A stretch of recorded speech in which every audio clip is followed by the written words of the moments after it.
So there is no endurance of the change of body, that the body is changing every moment by the actions and reactions of different cells is admitted by modern medical science, and thus growth and old age are taking place in the body. But the spirit soul exists permanently, remaining the same despite all changes of the body and the mind. That is the difference between matter and spirit. By nature, the body is ever changing and the soul is eternal. This conclusion is established by all classes of seers of the truth, both impersonalist and personalist.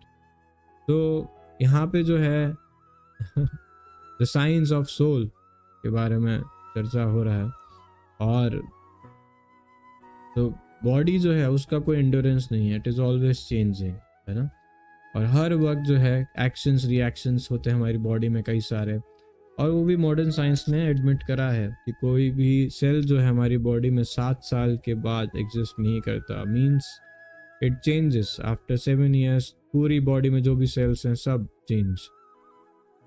तो the soul जो है वो permanently exist करता है ना, सारी body में, mind में कोई भी चेंज आए, even after living this body, just like we change the clothes, the soul exists, the soul stays.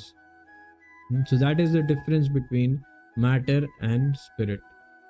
The body by nature is changing, the soul is eternal. So this is the conclusion established by all classes of seers of truth. तो अलग अलग श्रेणी के लोग हैं जो practice करते हैं स्पिरिचुअलिटी को। वन इज इम्पर्सनलिस्ट, इम्पर्सनलिस्ट जो नहीं मानते किसी प्रकार का भगवान का आकार है, और पर्सनलिस्ट जो मानते हैं भगवान का स्वरूप है। In the Vishnu Purana 2.12.38, it is stated that Vishnu and his abodes all have self-illuminated spiritual existence. Jyotim Shi Vishnur Bhuvanani Vishnu. The words existent and non-existent refer only to spirit and matter. This is the version of all seers of truth. This is the beginning of the instruction of the Lord to the living entities who are bewildered by the influence of ignorance.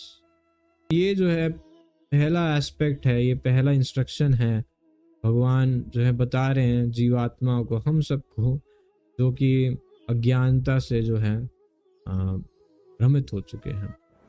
The removal of ignorance involves the re-establishment of the eternal relationship between the worshipper and the worshipable, and the consequent understanding of the difference between part and parcel living entities and the Supreme Personality of Godhead. One can understand the nature of the Supreme by thorough study of oneself, the difference between oneself and the Supreme being understood as the relationship between the part and the whole. In the Vedanta Sutra as well in the Srimad Bhagavatam, the Supreme has been accepted as the origin of all emanations, है ना। तो अज्ञानता जब जो है खत्म होगा, अर्थात फिर से जो है हमें समझ में आएगा कि हमारा संबंध क्या है भगवान के साथ, है ना। हम भगवान की पूजा करते हैं, और पूजा किसकी होती है? भगवान की। तो we are the worshippers and the worshipable is the Lord. और फिर जो है हम समझें कि क्या भगवान में और हम में अंतर है, तो हम सुप्रीम को समझ सकते हैं किस तरीके से, अपने आप को थरो स्टडिंग करने से, कि क्या मैं तो बहुत ही अणु मात्र हूँ, है ना, और भगवान तो विभू हैं। इस तरीके से जो है श्रीमद् भागवतम, वेदांत सूत्र, इन सब में जो है बताया गया है। तो क्या he is the source of all emanation, है ना, अनादिर आदिर गोविंद सर्व कारण कारणम, ब्रह्मा जी से बताते हैं। तो such emanations are experienced by superior and inferior natural sequences. The living entities belong to the superior nature as it will be revealed in the 7th chapter. Although there is no difference between the energy and the energetic is accepted as supreme and the energy or nature is accepted as subordinate, ना। तो आगे हम जानेंगे कि 7th chapter में कितने तरीके की जो है एनर्जीज हैं भगवान की। तो एक है पराशक्ति और एक है अपराशक्ति। तो पराशक्ति जो है संसार में जो है देखते हैं हम ना, अपरा जो है बियॉन्ड, है ना, जो जीव आत्मा है जैसे, है ना। तो पराशक्ति में क्या क्या आता है कि इस संसार में क्या क्या है, earth, water, fire, air, ether, all these material energies, mind, intelligence, false ego, all this comes in the material energy, and other is the spiritual. The living entity therefore are always subordinate to the Supreme Lord. You know? So although there is no difference between energy and energetic, the energetic is accepted as the supreme and the energy of the nature is accepted as subordinate. तो जो प्रकृति है, energy है, वो subordinate है, और भगवान जो है वो सुप्रीम है ना. Master and the servant, teacher and the taught, ये हमेशा एक रिलेशन रहता है जीवात्मा और भगवान के बीच में इस तरीके से. So such clear knowledge is impossible to understand under the spell of ignorance, and to drive away such ignorance, the Lord teaches the Bhagavad Gita for the enlightenment of all living entities for all time. तो ये चीज़ जो है भगवान जो है बार बार समझाते सिखाते हैं, अज्ञानता को हटाते हैं, जिससे हम समझ सके हमारा क्या रोल है, हमें क्या करना है, हमारे जीवन का क्या लक्ष्य है. अविनाशी तु तद्विधि येना सर्वमिदं ततं विनाशम् अव्ययावस्य ना कर्चित् कर्तुम् अर्हति. That which pervades the entire body you should know to be indestructible. No one is able to destroy that imperishable soul. तो जो हमें समझना है कि शरीर में जो है, व्याप्त है पूरे शरीर में, pervades the entire body, that is indestructible. उसका कभी जो है विनाश नहीं हो सकता, अविनाशी है वो. तो कोई भी इस आत्मा को खत्म नहीं कर सकता. So this verse more clearly explains the real nature of the soul, which is spread all over the body. Anyone can understand what is spread all over the body. It is consciousness. तो हमारे हाथ conscious है ना. Every body part is conscious, है ना. Consciousness is there in the whole body.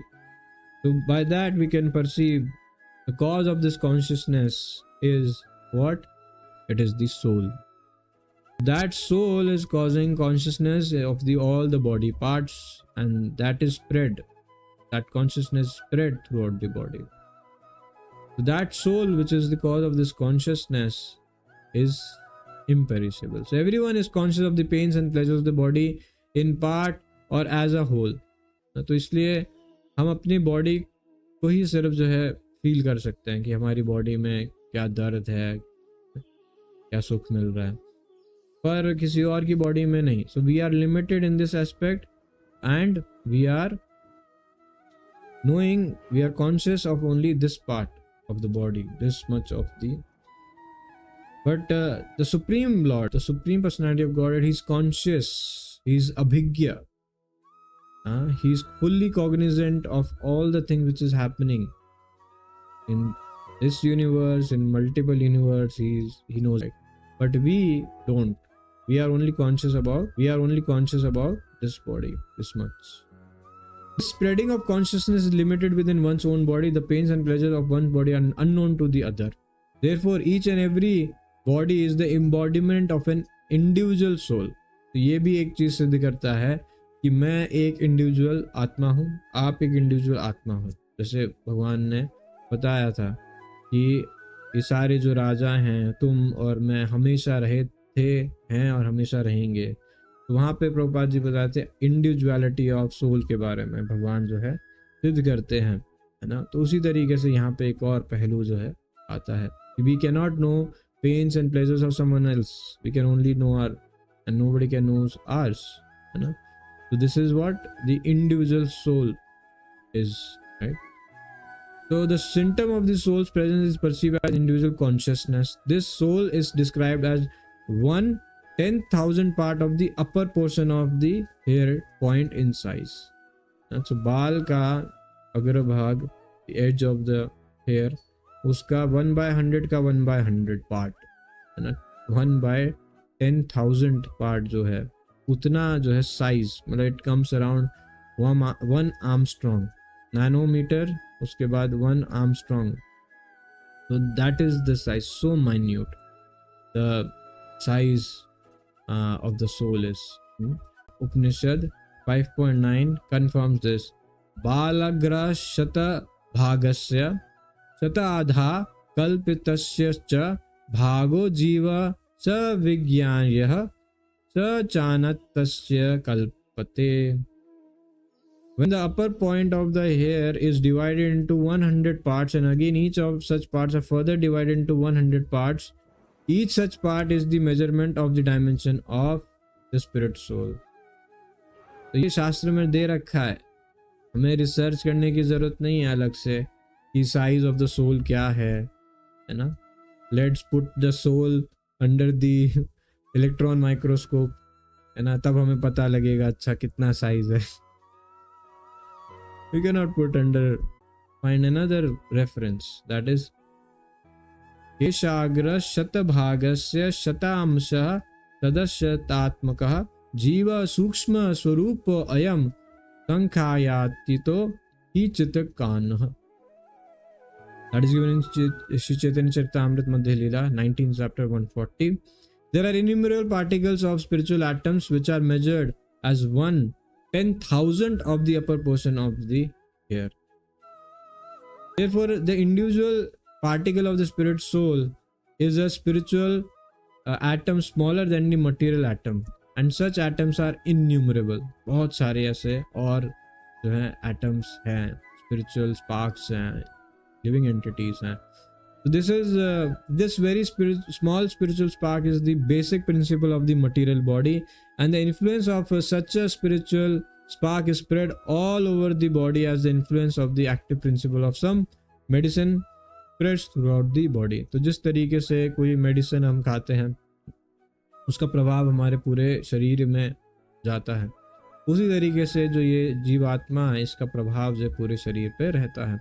So this current of the spirit soul is felt all over the body as consciousness, and that is a proof of presence of the soul. तो इसको कैसे बताया प्रभुपाद जी ने? Current के तौर पे बताया. Current लगता है ना, तो करंट लगता है पूरी बॉडी में फैल जाता है, तो वैसे ही पूरी बॉडी में क्या फैला हुआ है? कॉन्शियसनेस फैली हुई है, and that is the proof presence of the soul, है ना.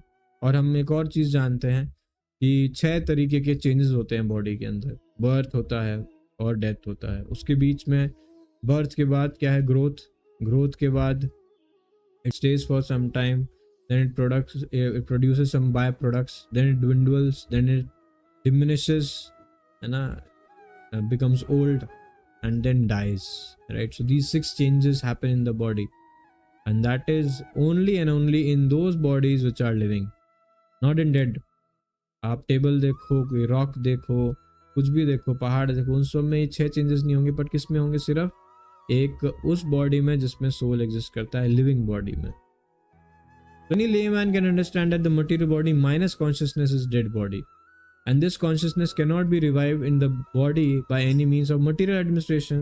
तो ऐसा नहीं कि हम जो है कोई केमिकल डाल दें और केमिकल डालने से जो है क्या होगा, वो बाद में जो बॉडी फिर से रिवाइव हो जाएगी, है ना.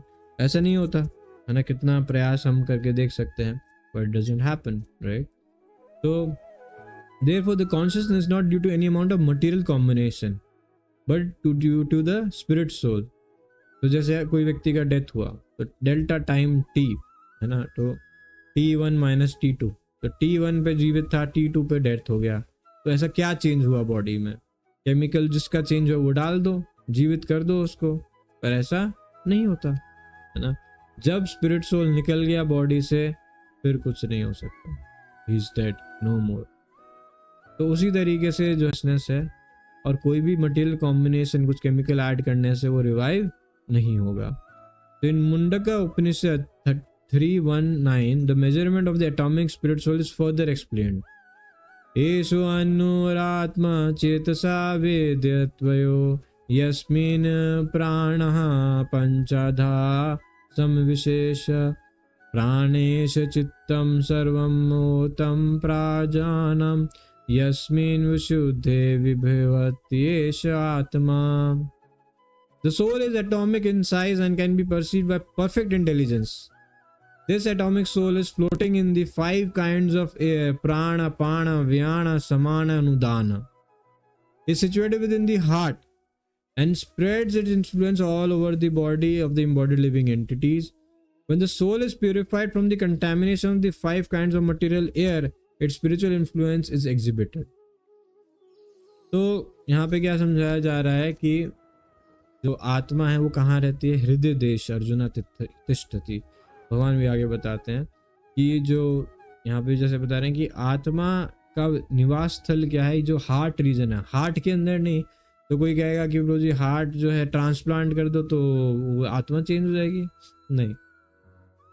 The area of the heart, this region, the soul exist in this area and it is floating in these 5 types of air, प्राण अपान व्यान समान दाना। और जब इन एयर को जो है प्यूरिफाई हो जाती हैं तो फिर जो है स्पिरिचुअल इन्फ्लुएंस एग्जिबिट हो सकता है। इसलिए कई योगी जन जो है इस तरीके से इनको जो है प्रैक्टिस करते हैं, है ना, और परमात्मा से जो है एकाग्र होने का प्रयास करते हैं, तो उनको फिर स्पिरिचुअल एनलाइटमेंट इसमें देखिए बताएंगे। The Hatha Yoga system is meant for controlling the 5 kinds of air encircling the pure soul by different kinds of sitting postures, not for any material vibration of the minute soul. The atomic soul is admitted in all Vedic literature and is actually felt in the practical experience of any sane man. Only the insane man can think of this atomic soul as all-pervading Vishnu. तो एक पागल व्यक्ति कह सकता है, सोच सकता है कि क्या हम अगर जो है विष्णु है ना, विष्णु बन जाएंगे या विष्णु तत्व है कि जो आत्मा है, अगर हम इसको हठ योग प्रैक्टिस करें या इस तरीके से, तो that's not how it will be. But इस हठ योग करने से जो है क्या करा जाता है कि अलग अलग पोस्चर्स को प्रैक्टिस करने से जो है इन कंटामिनेशंस को एयर की वो प्यूरिफाई करा जाता है ना। The influence of the atomic soul can be spread all over a particular body. According to the Mundaka Upanishad, this atomic soul is situated in the heart of every living entity, and because of the measurement of the atomic soul is beyond the power of appreciation of the material scientists, some of them assert foolishly that there is no soul. तो scientist क्या कहते हैं कि देखो हम तो ढूंढ नहीं पाए, तो इसका मतलब एग्जिस्ट ही नहीं करता। So it is beyond the power of appreciation. That's why they deny the existence of soul, because they can't prove it. तो ये वही है क्या, जैसे